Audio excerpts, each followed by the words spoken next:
All right, let's see if we can get the audio right on our very first try. Did we do it? Let's find out. Erin's back, so she's in the chat. She can let us know if we actually did it right or not. I'm like real nervous, but I think I did it this time. I think I've got it. I think it's good now. Let's see. Taylor, yes! Sounds good. All right. Finally. Okay, so everybody else, Marco, let's go. What you got? Say hi. Oh, I'm excited. I've got my dancing phalanges. Excited to be here. Good movie, Spirit Fingers. Yeah, poor Kirsten has not had good luck. Sounding good. Can we get a Kirsten? We just did, so I know there's a little bit of lag. Oh no, what's wrong? Oh no. What, Erin? No, not again! Kirsten! Again? Uh-oh. Wait, did we fix it? There's something about me. Is she fixed? She might be fixed. So close. So close. She's back. So close. Oh, she's back. We were this close. We almost had it. One of these days we're going to get it on our first try. Yay. It just won't be today. It just won't be today. Well, Marco, hi. Thank you for joining us today. Yeah, thank you for having me. I'm actually in my home office, so I have my wonderful domesticated wild dog ambassador behind me right now. Okay. Tell everybody what her name is. Oh, this is Layla, you guys. So she was a rescue. So just happy to have her and happy that she's with us today. And I'm super stoked to be talking to you guys about wildlife. So thank you for inviting me over. Yeah, you've been really busy, right, Marco? Because you've had filmings and you've got a podcast. Oh, friend, yeah, we've been doing things. Yeah, so Rick and I, we actually filmed with Brian a little tidbit of a new episode happening. So if you're not familiar, folks, it's called Amazing Wildlife. I'm in season 2. There is a season 1. It's pretty amazing, but if you want to check out this guy, you want to go to season 2. And we had a really fun time yesterday. We're at the safari park overlooking our large field habitats, and Rick and I did a really funny spoof. I'm not going to say what it is yet. We'll hint at it a little later on our social media feeds. But yes, Amazing Wildlife. Our last episode was on giraffe, because the longest day of the year with the longest neck, which was pretty fun. And like you were referencing as well, I was just at the safari park. Do you guys know we have a brand new male lion named Bo, whose birthday is this weekend? He's going to turn 8 years old. So I was at the safari park this morning highlighting our big, beautiful boy, Bo, and also our new Journey into the Wild experience, which is at Bembo Amphitheater. This is going to be an awesome way to learn about wildlife from the Southwest and from Amazonia. 2 o'clock every single day, Bembo Amphitheater Safari Park. And since we haven't had you on for a little while, Marco, just to give everybody kind of a refresh, you started at the safari park at 17 years old. Is that right? Ooh, friend, 16. Yeah, I started when I was 16. 16-year-old Marco started at Bembo Amphitheater. It used to be a bird show there a long time ago. Maybe some of you know, but it was a long-standing show for years. So that's my background, you guys. So now I'm officially a wildlife ambassador for everyone who's not familiar with me. So I'm thinking of me like a spokesperson representing wildlife conservation stories. And I have my social media feeds, of course, on TikTok and Instagram. Love working with these amazing, talented crew, by the way. It's tons of fun. And yeah, it's great. And I'm also a wildlife care specialist. So over 25 years experience of, if you're not familiar with the term, think of it like a zookeeper. And my background is not only zookeeping, but specifically animal training. So that's kind of my niche as far as those skill sets go. And I grew up at the safari park since I was 16. So it's just good to be here. It's great to have you. And so your whole background is in birds. That's what you've done. You have birds of your own. I do, yeah, no, definitely, yeah, thank you, yeah. So, I use the word zookeeper, but now we changed it to wildlife care specialist, if you guys aren't familiar with the term. So really, think of a zookeeper, but we thought we weren't giving it enough respect, because it's now we call it wildlife care specialist at the safari park in the San Diego Zoo. Not to knock down other institutions that use the term zookeeper, but it was sort of our way to communicate to the public everything that we do, folks. I mean, just think of our safari park alone. We have our mammal department, we have our bird department, we have reptiles at the zoo, insects at the zoo also, and everyone has a certain niche. Some people, for instance, in bird department have specialties in incubation, rearing birds right in the shell and helping them break open that and have a wonderful experience, vibrant, healthy birds. And for instance, my specialty is animal training, so behavior specialist. So I'm a certified avian trainer, and my specialty are birds, as Taylor was mentioning. I worked with mammals, reptiles, insects, the whole thing, the whole gamut, but my favorites are definitely birds. So it's my skill set. In particular, it's got to be about the raptors and the vultures, those meat eaters. I'm all about it. All about those meat eaters. Quick shout out to West Coastro. Thank you so much for the subs. We really appreciate them. It's such an awesome way to support us. Yeah. Thank you. Yeah, and so Marco, you have birds of your own. Can you tell us about them? Oh, yes. Yeah, thank you. Yeah, so my home is sort of a rescue home in itself. You think, I work with wildlife all day and I come home to wildlife also. So we have one example, a canine behind me right now named Layla. We also have a tarantula, a gecko, and 2 parrots actually that are part of my home. One of them actually used to be in the same bird show that I worked at when I was younger. So we have a long history together. And this is not something to the public knows. This is not a normal situation, but because I worked in the area, her name is Plucky. So I'm kind of guess maybe what her issues may have been. And so her and I have a very long-standing relationship, a very strong bond. And we thought the best scenario for Plucky, because she was, since a baby, shredding and pulling feathers and whatnot. Some of it is behavioral, some poor genetics going on with that particular genealogical line of that species.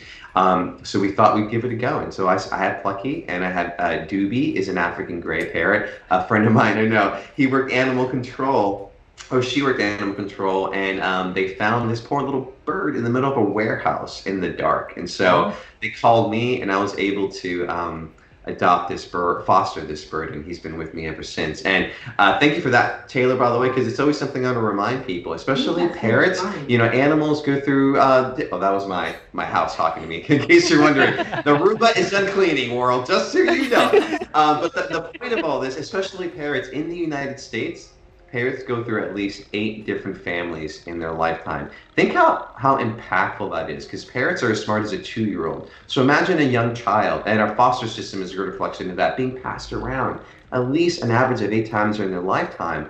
It's hard for parrots, and so like Plucky and Doobie are good examples of that. And these are long-lived animals, and that's what people really need to understand. I've had many cases of people who've had a bird and just realize it's so much work. It's like having a 2-year-old that can live 60 years, and in some cases 70 years. And they develop strong bonds. So I'm not trying to dissuade anyone out there of not acquiring a parrot if you think that's appropriate for your part of the family, but do your research. Know what kind of animal you're thinking of adopting. And don't forget about wildlife trafficking. That's a big issue that parrots in particular are having out in the wild. Ask where the birds are coming from, right? You don't want to inadvertently purchase an animal that got taken from their nest as from the wild and then smuggled across the state lines or the country lines to get here in North America or in the United States. So I just wanted to throw that out there, right? Know before you buy, right? Yeah, it's a really great point, Marco, because I think even like I see videos on TikTok and stuff like that of these really cute different like parrots. A lot of I think it's the African gray parrot is one of the ones that talks a lot and says all these cute little things, and you don't think about how long 60 years is in relation to your life and their lives and all the different changes that you'll go through as a person. I mean, it's a big responsibility. Not that a dog or another animal isn't, but it's just different. It's a totally different commitment.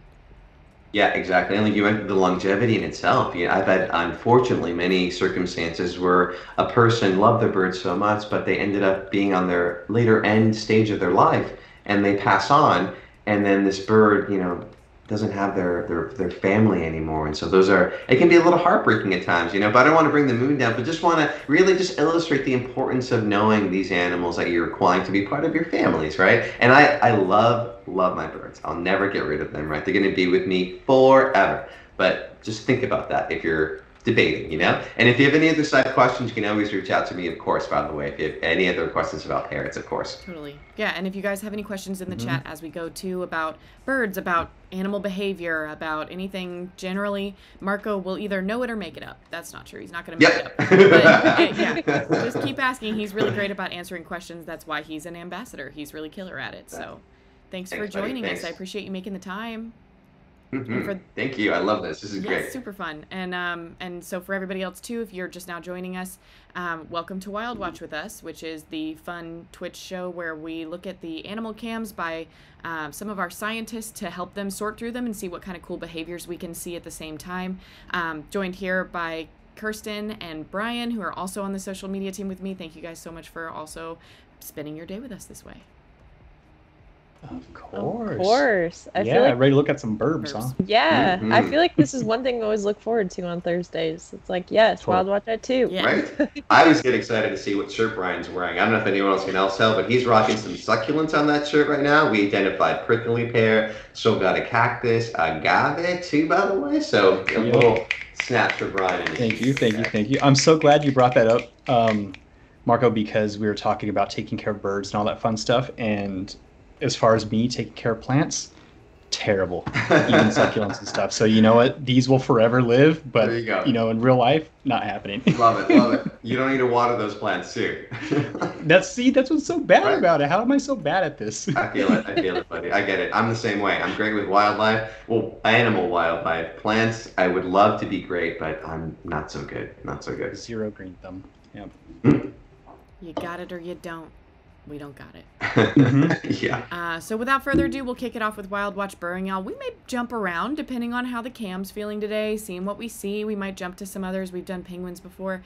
I think I saw today that there's a few other new bird ones, so maybe we'll jump around. I don't know. We'll see. Anything could happen. All right. Fun. Cool. So we'll get started.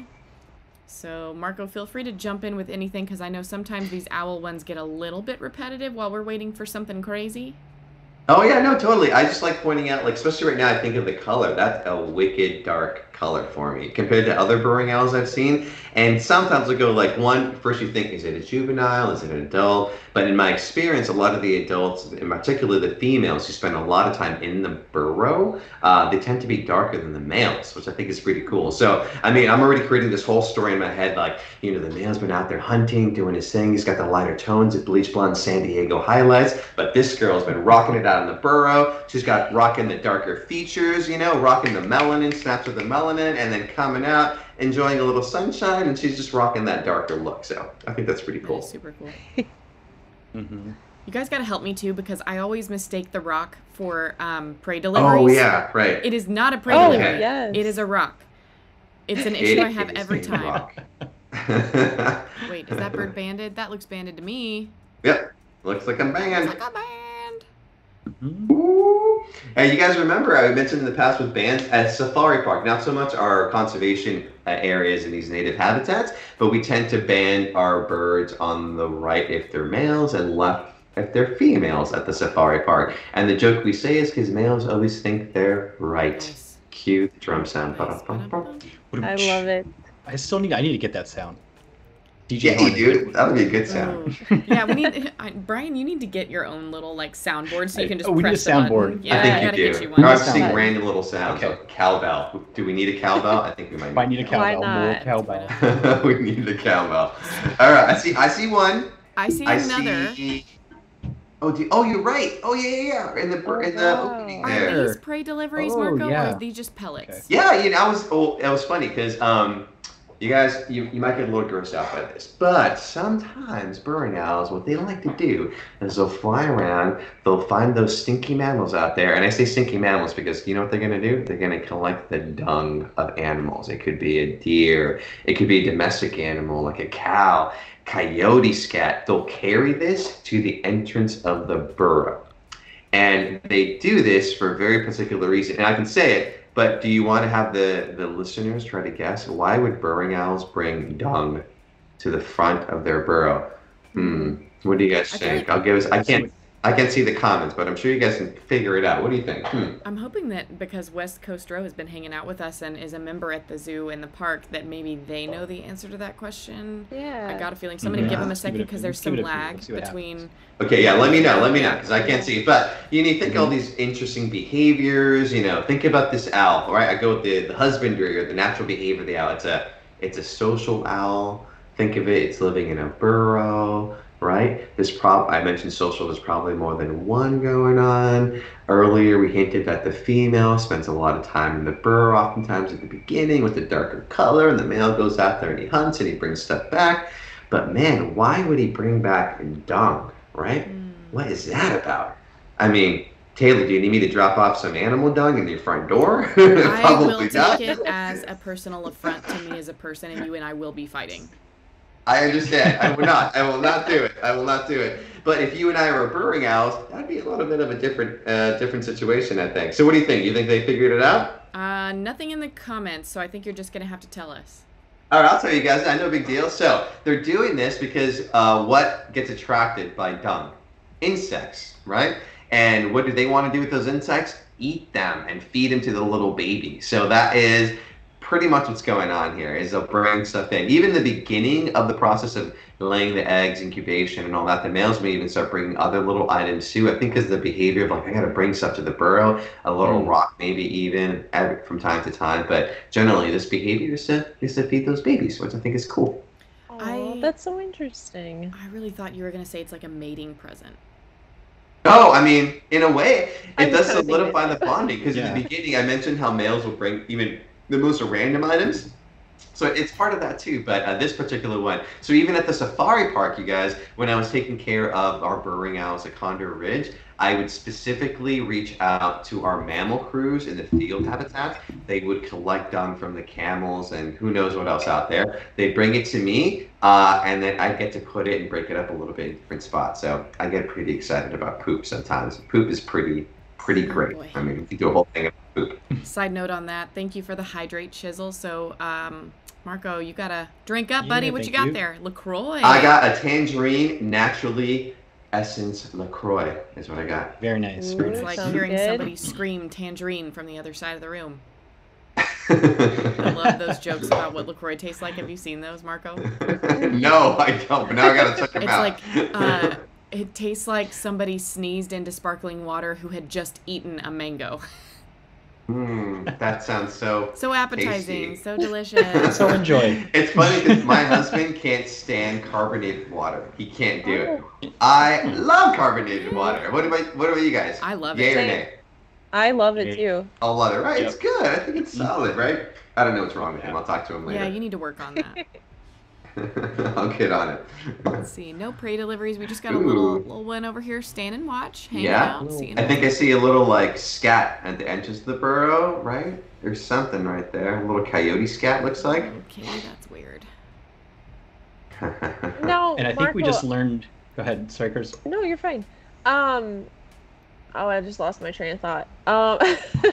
We were saying coyote scat. We were saying Yeah, carbonated water. So I don't know if this would be like accurate or if you would know, Yeah. but could that scat technically deter other predators because it is of one predator? You know what I'm saying? So like, Yeah. if the coyote, like if a hypothetically like a hawk or something like smelt it or some other type of bigger predator, would that deter them because they're like, okay, well, this predator's already in this area? I mean, that's a really awesome observation. I never really thought of that, but I've never heard of a situation where we would think that the burrowing owls are doing that intentionally. But this particular case, because it's coyote, I mean, one, I love the way your brain is going right now, but because primarily they want to bring the bugs to feed the babies, and if it's a coyote, you know, that's like a smaller predator, you know, and that's like their main predator. And for me, man, if I was a coyote and I could scent or smell another coyote in the distance, I might actually be possibly a little more attracted by that smell. Maybe if it's a male, maybe it's a female, but maybe it's two different males. So that could very well be the case too. So I think there is definitely situations where that has happened, like you had referred to, where maybe a smaller coyote or one that's not as dominant smells that and leaves. But Yeah. I don't think there's been a study that suggests that that's exactly why burrowing owls are doing it. And the other side note too, there's always a possibility that the coyote was actually trying to check out the burrow, and then he just happened to, you know. Yeah, for sure. drop a Nature little calls. person too. Those are all scenarios, but I love it. That's really, really cool though. There are situations like that where animals communicate in that way using scent, you know. So maybe you just started a whole new concept and a whole new thesis on burrowing owl development. So, well done. Someone needs to do a research paper. Do it. I think I see like 4. You see right? 4? I'm trying to tell with the glare. Isn't there one on the far left? Am I seeing a little leg? Can you hit play? Oh, maybe it was the glare for me. I love this little play feature. 'cause Oh, you can yeah. see- I know. I Yeah. wish the Oh. other cams had that. I Mhm. do. Oh, you know what? No, I think I Totally. see 3 now, not 4. It was the glare, I think, that I thought. And they're all adults, from what I can tell. Yeah, it looks like adults to me. Yeah, for We'll sure. go with it. Was it on this cam that we saw a skunk once, or am I crazy?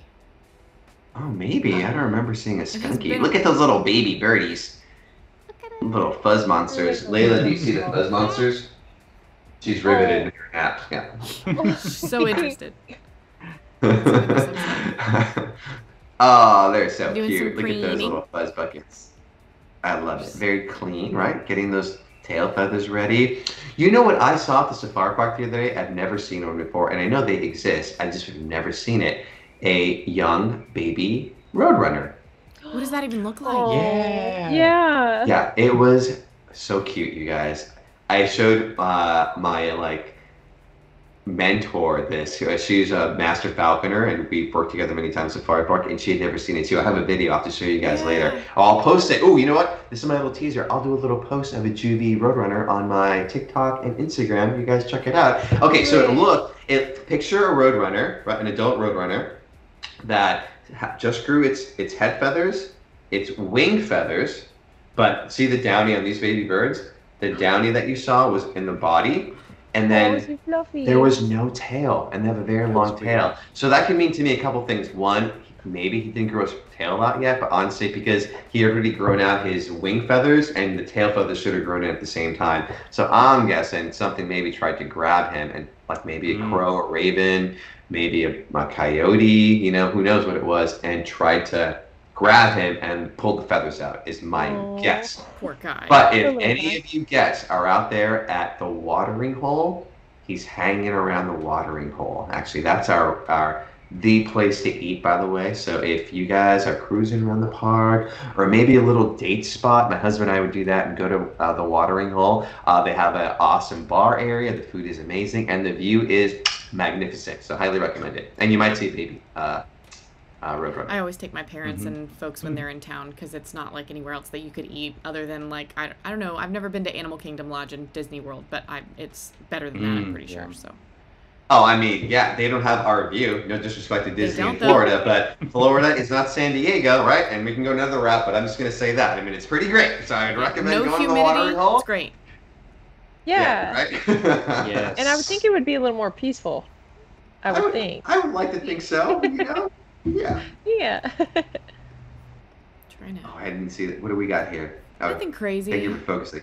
I see one little lighter guy, right? So he's been out and about. You see he's banded. 96 degrees. Sheesh. It's starting to feel like summer, you guys. Oh, 2 years ago. Oh, more babes. Aw, they're adorable. I love those little baby birdies. So cute. Oh, they just look like they'd be so soft and fluffy. Oh, they really are. I mean, just from like medical processes that I've done in the past, yeah, they're so floofy, so floofy. They're just the best.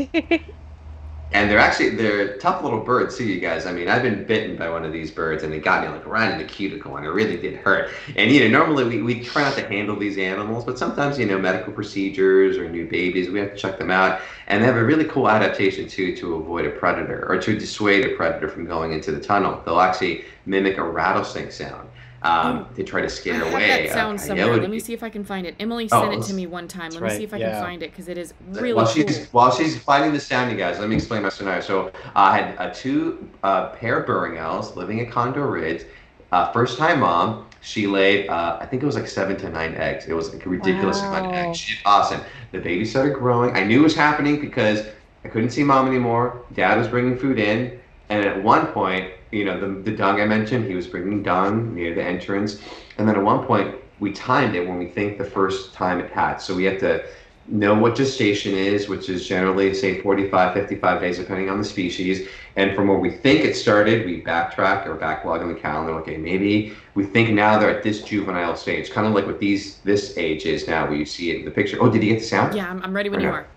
Oh, okay, almost there. Okay, so they're at this stage. So now me and this other wildlife care specialist, we have to check out the nest. Now, at the time, the only way to access the nest is they look exactly like what you're seeing in this video. I have to put my arm in this tunnel and reach in and try to grab this little baby birdie, right? But I don't have a camera on me. Normally we have a snake camera that can go in, but I don't have any of that at that moment for that particular day. But all I'm hearing is...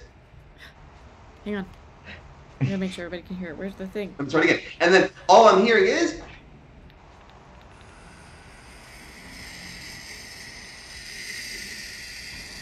Can you hear it? I hear it. It sounds terrifying. Sounds like a rattle.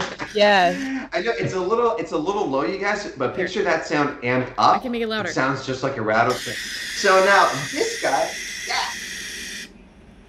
I need to put my hand in a burrow while I'm hearing a rattlesnake sound. So I mean, I did it. I'll do what I need to do for conservation. I did not get bit by a rattlesnake, but I thought it's an awesome adaptation, right? To be able to do that. So I thought that was really great. It's really cool, but it is really scary. Like, if I didn't know what made that noise because of working here and doing all this kind of projects, like, if I heard that, I'd be going the other way. Like, no chance. I'm not. No. It's a skin. Yeah, and I remember, like, the other individual wasn't too keen on putting their hand in. I thought, like, you know what? I'm just going to give it a go and see what happens. You know, and there are spiders in there, too, but I don't mind that stuff at all. But some people may. But, you know, it is what it is. Brian, would you put your hand in there? Probably not. No, right? I've been the furthest away from that. Especially spiders. No chance we're out. Yeah, right. And while we're looking at this video, just because we're talking about predation and ways of avoiding predators, you guys, that's not the only way burrowing owls can avoid a predator. Now, obviously, they fly, or maybe you don't know, burrowing owls can fly, so that's definitely something they can do. But generally, the first MO to avoid a predator is hiding in the burrows, right?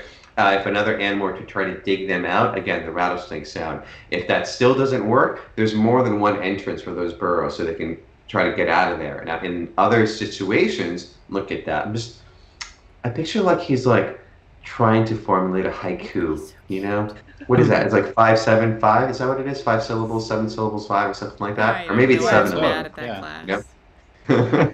now I got to do it, right? What is it? I am a... well, was that 1 syllable or 2? See, I already messed it up. Never mind. It would have been funnier, everyone, if I got it right away, but now I'm just going to let the joke drop. But anyway, you can see these little guys doing the thing, tucking away. I was mentioning there's other ways for them to avoid predators. Now, the other one, and you can see an example of this if you visit our Wildlife Explorers Base Camp at the San Diego Zoo. We have a very fun habitat where you can see burrowing owls and prairie dogs together. And this is a natural symbiotic relationship that they have out in the wild. And what's really I'm going to get closer to the camera for this one because it drives me.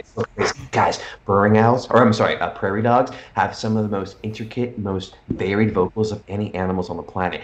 They have vocals. They can go, oh, I'm not going to do the sound. I don't even know what the sound is, but it's like a little squeaky sound. If they see a hawk in the sky, they have a little squeaky sound for the hawk. So all the little burrowing owls would go, whoa, there's a hawk, and they know exactly where to go. If it's a snake, they got to call for a snake. Coyote. Even we found out for a human being, they have a sound for that too. So these animals are working with the burrowing owls. Burrowing owls have amazing eyesight, so they can maybe spot something a little further away, and they can work together to help protect the community of mammals and birds together. So I think that's just awesome, right? It's Marco, speaking of their eyesight. Community.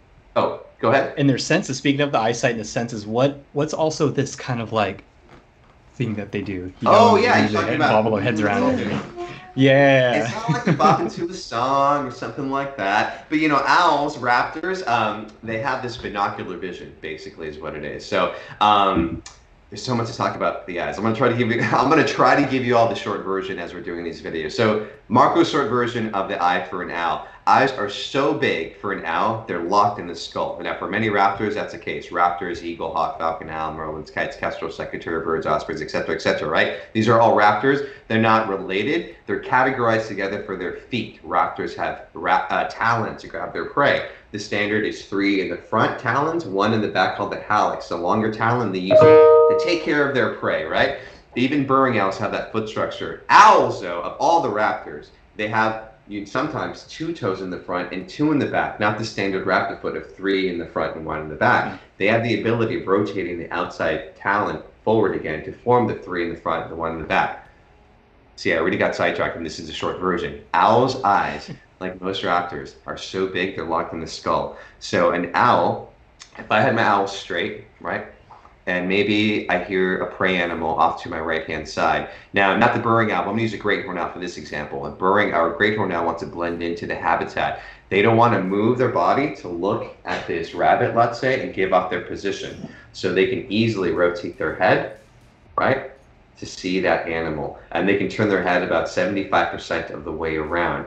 That eye, again, it is so massively big in that skull of an owl, they absorb all this light. So for most owls, not the burrowing owl, for most owls, we have, for all eyes, rods and cones. Rods absorb light in your eyes. We have them too. Cones absorb color in your eyes, right? Again, we have that as well. we have a certain amount compared to being a human being and a mammal. So I can tell, let's see, between a red and a pink, right? Or a green and an orange. We can do that as a human. We know now that owls have many more rods and fewer cones. So that tells us that most likely most owls see in black and white. But they have this telescopic vision. So when they're trying to focus on something from far away, they will actually move their head around to try to triangulate exactly where that position is. But what's also happening is not just the eye, owls are also relying, including the burrowing owl, on hearing. So this picture is a good one. So you see how round the facial disc of feathers on the owl's eye, sorry, those are my emails. That's a very specific trait. If you listen to our nocturnal episode of Amazing Wildlife, episode 2, we talk about this, but I'm gonna tell you right now, it's a very unique face compared to a hawk or a falcon or an eagle that has a narrow face. These are diurnal or daytime hunters. They dive straight down to prey generally, depending on the species. Aerodynamic face. Owls are more of a surprise predator. Those round disc of feathers, it's almost like a satellite face. So what it's doing, it's gonna focus the sound towards the owl. So it could be a little field mouse for this burrowing owl. He's sitting on his rock, doing his thing, maybe like 75 feet away. There's a little tiny baby field, maybe not a baby, let's say an adult field mouse, you know, doing his thing, collecting seeds, making a little bit of sound. Then you're going to see the owl. So some of it is eyes, Brian, but the majority of this reason is for the hearing. They're triangulating the hearing, pinpointing it. It's like an owl superpower, you guys. They're triangulating it. I picture like Star Wars sounds in my head. Like, these are my Star Wars sounds. Like honing in on the sound, and they hold down it, and then, you know, owls have silent. I'm gonna keep going. You want me to keep going? There's a lot. Yeah. And then they got silent flight. You can roll the videos if you want. I'm not stopping. Okay, I'm just gonna keep moving through photos. Go, Marco. Yeah, keep going. Owls, they're gonna open up those wings, and on the edges of their flight feathers, flight of the owl. So picture my hand as a hawk wing. It's fully feathered, right? So I'm flapping, I'm propelling a lot of wind, so I travel faster. Owls, the edges of the first feathers are fringed. So look, picture like little comb teeth. So when I'm flapping, the wind goes through my feathers faster, but it silences my flight. So even the burrowing owl will have this silent flight, and they'll float and flap a little bit to their prey and grab their prey. That was the short version. So I'm gonna take a drink now of that. That's so interesting, Marco. Like, I feel like I could listen to you talk about like birds all day. Oh, birds are the best! Are you kidding me? They're so amazing. I get distracted. I can just talk forever, but I'm gonna stop. That's so cool that you're talking about the sound and the wings and the air moving through the feathers and stuff. There was, I want to say it was a clip on YouTube. I think it was Nat Geo was doing something, and they the barn owl one. They called. Yes, the owls, and then they had like a hawk or something else, you know, and they landed next to the microphone inside the room. Yeah, I love that video. I've seen it so many. Yeah, you guys got to look this up. Look up barn owl silent flight video. They fly. Nah, my bubbled water is making me burpy. Sorry. Yeah, they show how silent that flight is compared to a pigeon. You guys heard a pigeon fly before. It's not quiet flight, right? But they don't got to be quiet, right? I've had cranes fly overhead or condors. I can hear some of that wind, some of the tendons moving a little bit on the crane in particular. Oh, sorry, I get distracted by floofies. But yeah, no, you're right. I mean, I've had silent flight of owls. It's no joke. It is super impressive. I need to Google that after this because I would want to watch it now. Incredible. Yeah, you got to check it out. That's so cool. It's super wow, look at that, you guys. Oh, I see interesting behavior. The feathers are down. You guys notice that? The wings, I'm sorry, the wings is what I meant. The wings are down.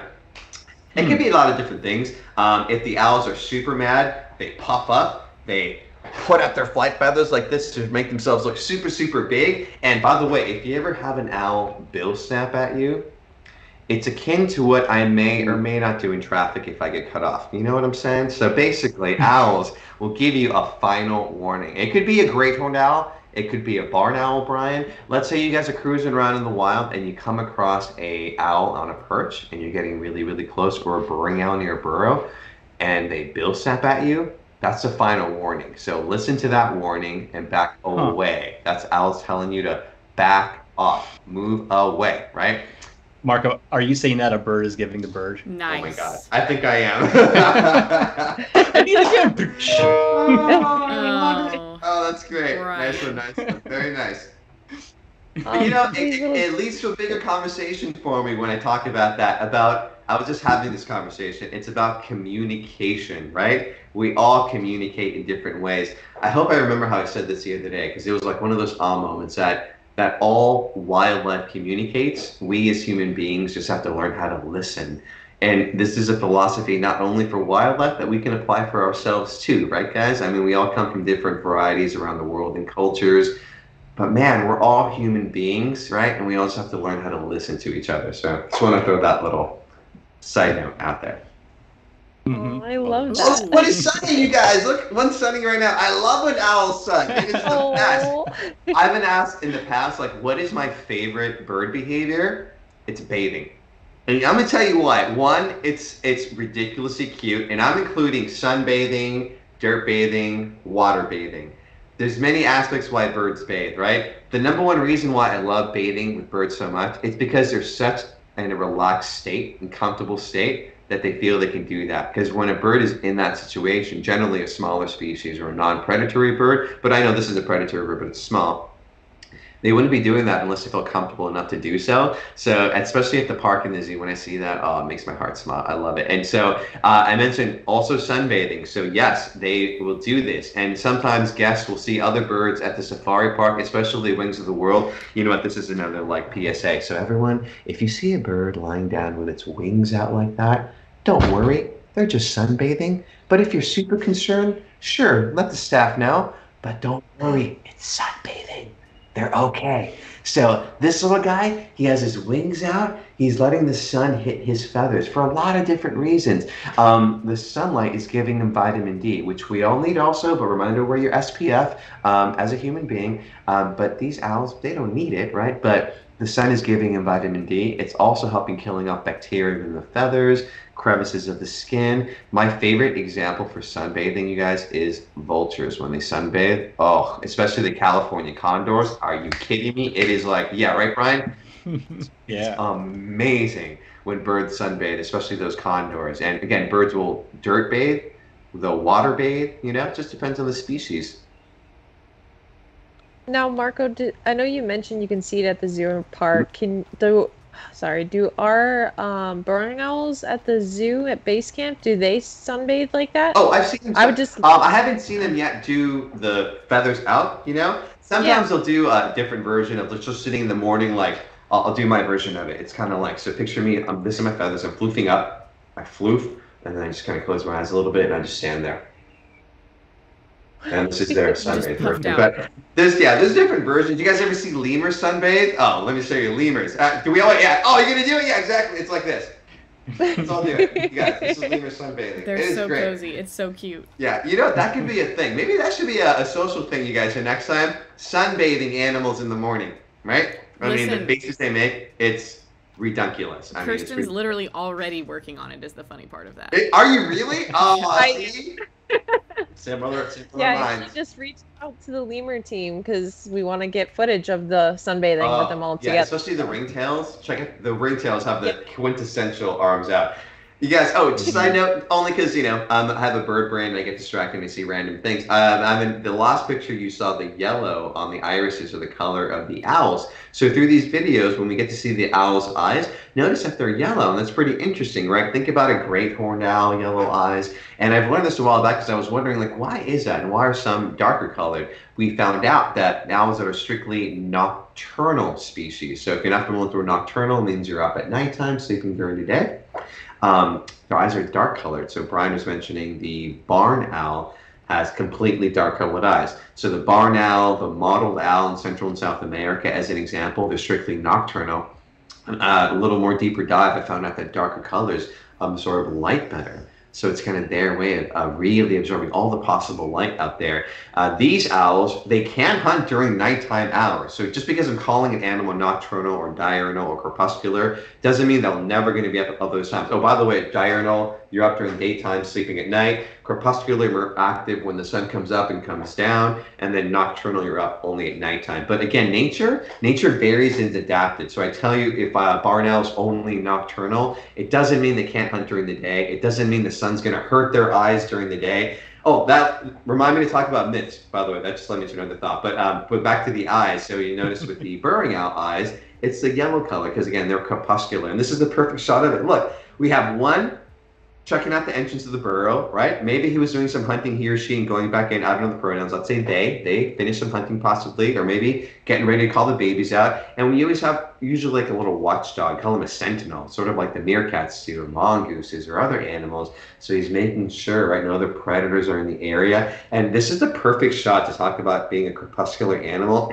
I don't know about you guys, but I've always wondered, like, am I a diurnal animal, crepuscular, nocturnal? I feel I'm sort of like crepuscular, because those are my favorite times of the day, is when the sun's coming up or coming down, you know, that twilight, you know? And, you know, why do a lot of owls like that time of day, like great horned owls in particular? Think what's going on. A lot of animals are coming in for the night, or they're leaving for their hunting or foraging.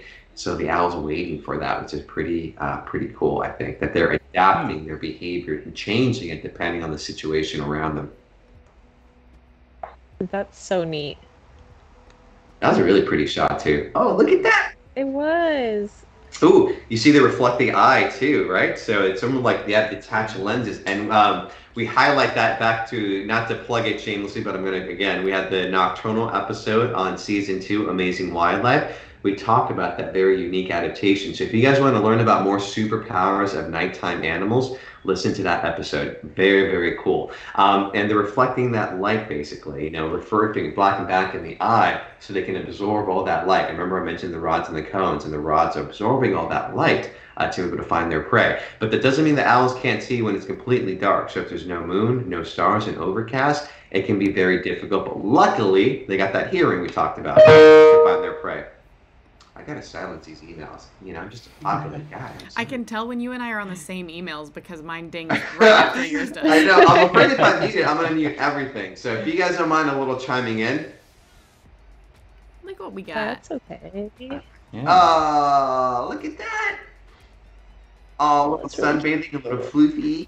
And the other guy's looking at him like, dude, I was standing right here and you just happened to sunbathe right in front of me. What's going on with that? Are these both Yeah, juveniles? he didn't. They look like Judy's to me. Yeah, for sure. I think so. I personally think so because I'm seeing Downy on that first one. If you didn't have that little video option, you would have no idea what's happening in this I picture. know, All you right? see is me. I know. Oh, look, is it like you see the little lighter, fluffier feathers around the body? Generally, when birds are kind of transitioning into the adult phase, you know, the flight feathers start coming in, which is really cool. We've all been in that. I mean, most of us have been through that awkward phase yet. You listeners are out there. If you're getting there, don't worry. It's going to be fine. It'll pass. You'll grow your flight feathers, and then you can fly free into life. How's that for a metaphor, right? Oh, Mark.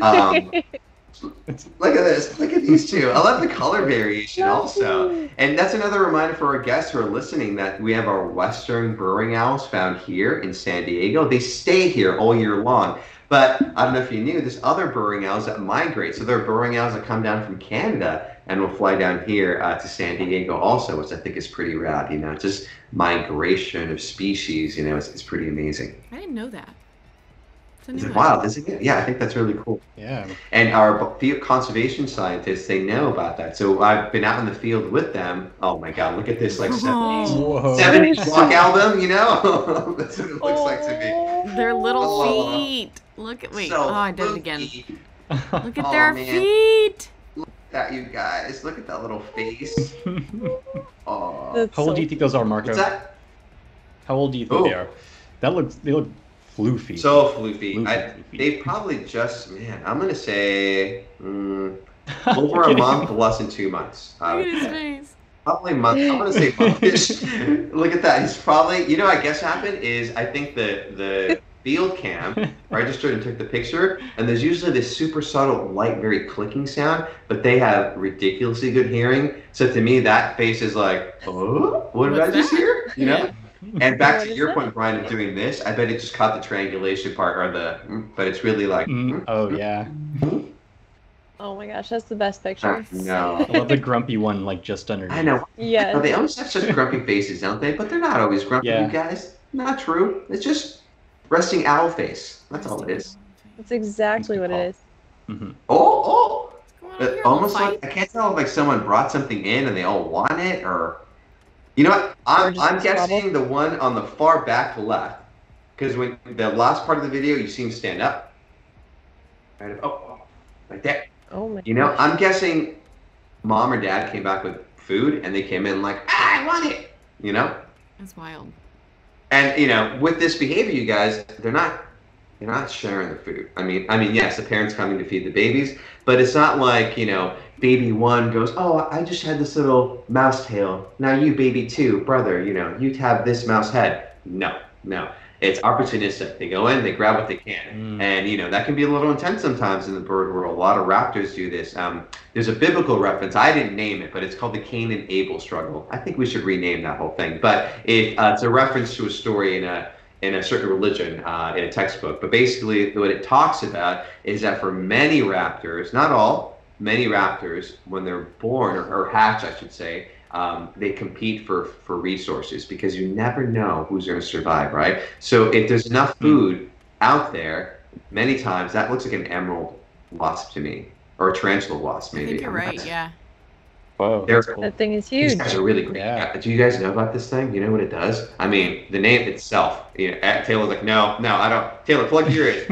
This is like a children's story. You know, once upon a time there was little dark stingy wasp, you know, wanted to hunt and feed its baby, and then it comes across this beautiful tarantula, and you know, like, hey tarantula, I'm gonna paralyze you, and then I'm gonna bring you down into a burrow that I just created. You know, great, right? We're just gonna hang out. You can't move, you're paralyzed, but it's okay, because I'm gonna take you in my burrow. A predator like a bird's not gonna eat you, but instead I'm gonna lay my larva, right? And then I'm gonna make sure you're nice and safe and tucked, and I'm gonna close the entrance, and you're good, you're still paralyzed.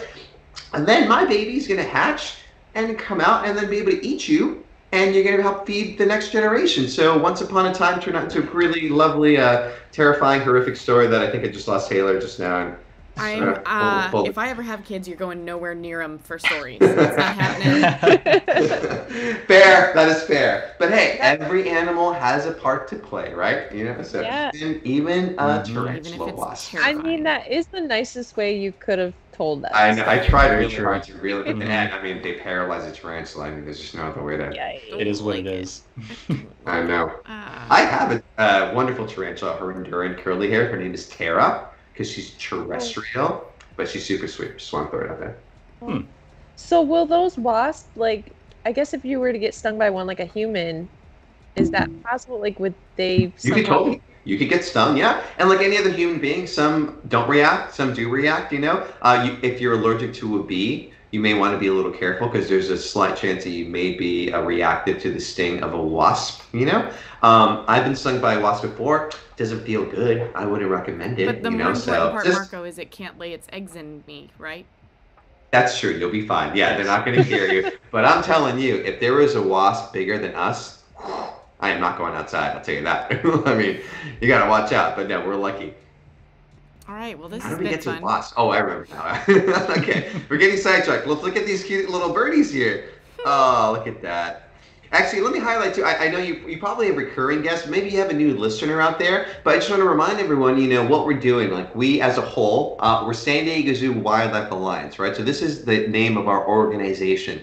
In the past, we've been referred to many names, but we've changed it for a lot of reasons. One, it doesn't take just one individual to make an impact. It takes a whole global village, which is really what the word alliance is about. That we're not just two zoos here in sunny San Diego, the San Diego Zoo in the heart of San Diego, and the safari park where I grew up in the town of Escondido. We're also much more. We're 8 conservation hubs found around the world. So whether it be what we're doing right now, reflecting on the Southwest conservation with the burrowing owl, Amazonia, Pacific Islands with work with the Hawaiian crow, the alala, the oceans, like with the polar bear, the vaquita, dolphin species, Asian rainforest, Australian rainforest, savanna, Africa Savanna Hub, Africa Forest Hub. And these are all areas we're focusing, working in communities in certain species. We refer to them as flagship species. So the best example I could give you is, say, out in Africa, everyone knows a rhino, right? So those are one of our flagship species. So in the African savanna grassland, we do work specifically with species of rhino out there. And by helping out a rhino, you're helping out a plethora of different species, like a secretary bird, or maybe even a wasp species, Taylor. But the point is, there's so many other species that are impacted by the benefit of protecting a larger species like an elephant. And it doesn't have to be a larger species, but that's just to give you the example. And so far, we have reintroduced 44 endangered species back out into the wild. So this is working, and it takes all of you. So even you guys joining us on Twitch, sharing your information about conservation. If you can join us at the zoo and safari park, that's amazing. But some of us don't have access to zoos, right? And that's okay too, you guys. The point is, we all have a part to play, and you can definitely do your part however way you can. So I just want to remind people of all that, you know. Needed that for that one. Nice. Oh, so pretty. Look at all that. I think they're banded. Yes, banded. I love that even like in burrowing owls, you see different variations in color, right? That's just great to me. Even like one family, you see some darker, some lighter, you know? My brain goes to like diversity. It's like my favorite word this year, right? Diversity, the nuances of all sorts of living organisms out there for the benefit of a healthy ecosystem. I think it's great. Ooh, look, he's grabbing something. Holding it up. Oh, actually, while he's doing that, you guys, so watch at the end of the video. You guys see what looks like little whiskers on the end of his beak? And you get it right there, if you pause that. And also, do you see how the eyelids are closed? So owls have really cool adaptations for this sort of thing. So back to the eyesight, you know how they see really good far away, right? When they get close to their prey, like this close, they can't see it that good. So sometimes owls, I'm gonna pretend I'm an owl. I don't know why I'm doing this, but I'm gonna do it. Okay, this is my mouse, right? This is my mouse here. So I'm flying to my mouse. I got my talons out. Oh, I just missed it. Or maybe I grab a portion of it, right? Now I'm super close. I can't see it because my eyesight is so good from far away. So sometimes owls will back up, do one of these, and then with their beak, grab the prey, right? But they have other adaptations. If you look at that picture, they have these little feathers that are like feelers, right? Almost like cat whiskers. So when they get closer to their prey, that helps them find where the prey is and be able to grab it. And also, the second part of that, which is really cool, the eyes. So sometimes prey will fight back. Whew, if I was a mouse and a raptor grabbed me, I'm gonna fight back, right? I'm gonna poke that eye. I'm gonna do whatever I can. Raptors need to protect the eye to survive and to hunt, right? For a lot of obvious reasons. So raptors and other species like crocodiles, sharks as an example, have a second pair of eyelids. It's called the nictitating membrane. So you can't really see it here, but what's going on is it goes like this basically. So in fact, if I was the owl, my transparent eyelid goes this way and it covers my eye, but I can still see through it. And right now you're seeing the main eyelid going up and down, right? But there's two different sets of eyelids happening here, and that protects your cornea from a scratch. Another good example is a falcon, peregrine falcon, diving at over 200 miles per hour in the air. That's a lot of wind in the eye. So the nictitating membrane protects it in that regard. We've all seen footage of the great white, right? Coming out of the water, grabbing something, and you see like what looks like a white lid over the eye. That's their nictitating membrane, which I think is really, really cool. So many adaptations for that. That's so cool. We're going to wait to see if Aaron thinks that's cool in the chat as well. Yeah, that's what I was waiting for. Oh, and trigger warning. You know Aaron and Sorry, sharks, Aaron. Marco. She can't do it. I know. I had a lot of like Brian with snakes. Apparently you with wasps, Taylor. I don't know what Christians is yet, but I'll figure it out. I know what it is, but I'm not going to tell you. Yeah. Mine's a desk, just so you know. I was just going to ask you, Marco, what's yours? Yeah. I don't like being confined in a space, but I'm going to do it here for you guys. But when I'm in Mission Valley, admittedly, I get a little twitchy. After about 11 o'clock in the day, I need some sunshine, folks. I mean, I need nature around me. Oh. And Aaron did not want to be alone in the chat, so kind of. All right. Wow, look at that. I love how they blend into that environment too, right? It's a really cool adaptation. There are many people in the past who really considered owls to be an intelligent species. Now, I'm not trying to knock the owl, but they're really more instinct driven than anything else, right? There's a lot of different reasons, hypotheses why this all came about. We've all heard about the wise old owl, right? And so we think it came from a different variety of cultures. So in particular, we get a lot of our influence from Greek culture, believe it or not. Different references are political systems, the words we use, a lot of them are Greek origin words. There's Greek mythology, a goddess of wisdom, Athena. Athena represented wisdom and knowledge, and in that mythology, she had an owl on her shoulder, and that we think is one of the main reasons why people tend to think the wise old owl. There's many indigenous cultures as well that have certain beliefs that, for instance, my family, my mom's or my father's side of the family are Yaqui. And there's certain indigenous groups that think owls are the harbingers of death. When you see an owl, it's a bad omen. And some cultures also believe that they can, with their eyes, see into your soul. They're so wise, you know. So again, different cultures have different belief systems. I'm not knocking them, but just concept of how what different cultures believe and how it's affecting our viewpoints on certain species today. You know, I think it's pretty cool. So the point is, they're not going to be solving world hunger anytime soon, but you know, they have really cool instincts. They know exactly what they need to know for the environment that they're in, which is awesome. Maybe he's feeding a little baby is what it looks like to me. A little fluffer in the ground. Little baby. We've seen a lot of fluffy babies. Mhm. I know, right? That's Yeah. great. super Year is fluffy. I'm trying to figure out I was just going to say that, yeah. So They're and May maybe years 15th, ago. That's like, 2021. yeah, that fits right into the breeding season for those guys for sure. Aw. Cute. And sometimes you can get even double clutching. The clutch is kind of the word you say for a group of eggs that have been laid. We call it a clutch, you know? So when I say a double clutch, I mean that they've raised a first clutch of eggs, and they had the opportunity to lay a second clutch. We call it like double clutching, you know, or second clutch. So, What is that? that is, wow. Is that like you guys, a newborn? in my opinion, yeah, that's a little baby that shouldn't come out yet. So I'm guessing he maybe started crawling around and found his way towards the tunnel. But in my opinion, he is way too young to be out. So this guy, I'm sure, will have a buddy that'll bring him in. And luckily, he's pointing in that direction, so I don't want anyone to worry. But, you know, wildlife is wildlife, so there's always a potential for predation. But at this particular age, look at all the pin feathers. You can see a little bit of the skin right in front of the wing part, or this portion here. So this guy needs to be inside, you know. But luckily, again, they're a social species, right? So hopefully everything's going to be good. Poor buddy. Oh, he's so small. Right now, it's super tiny. So little. I don't think anything's there, but let me look. Yeah, let's see. No, just On the right? twigs or something. Yeah, that. Yeah. Oh, I bet the wind blew the grass and it triggered the camera. There's something there. Where? Right, you see it, Kirsten? I think the Yeah, second like if you frame, look up- right there, third frame, Here? right See there. how, Yep. like, moving? Uh-huh. Yeah. Oh yeah. But I don't know if it's just grass. Oh, you can barely. Right there. I don't think there's anything Oh, there. yeah. It looks like a feather. It's a feather in the grass. Ah. Yeah. I've been You know, we tried. holding on to this photo just because we were talking about owl personalities, and one of the care specialists at base camp got this because the two that we have at base camp have the biggest personalities that I've ever seen, and they're just so silly, like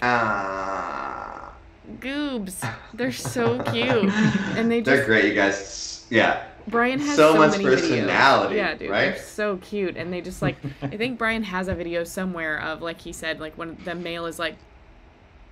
I know. Doing one of these. I love it. And you listeners out there too, guys, you can have opportunity to see birds out in the wild as well. Obviously, you go to the Wildlife Explorers Base Camp at the San Diego Zoo. You can see the pair that Taylor is referring to. If you're in San Diego County, let's say Southern California. Actually, let me phrase that: Southwestern United States. You're in good country for burrowing owls. Look for pasture land, grasslands. Oftentimes, they've been trying to adapt themselves around human civilization, sometimes near airports.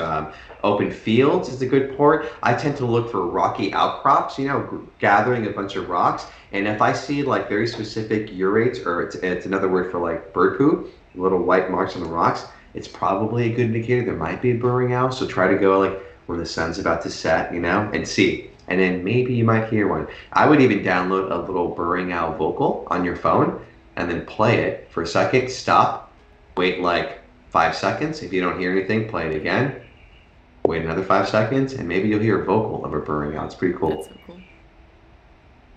Can you tell what he's got?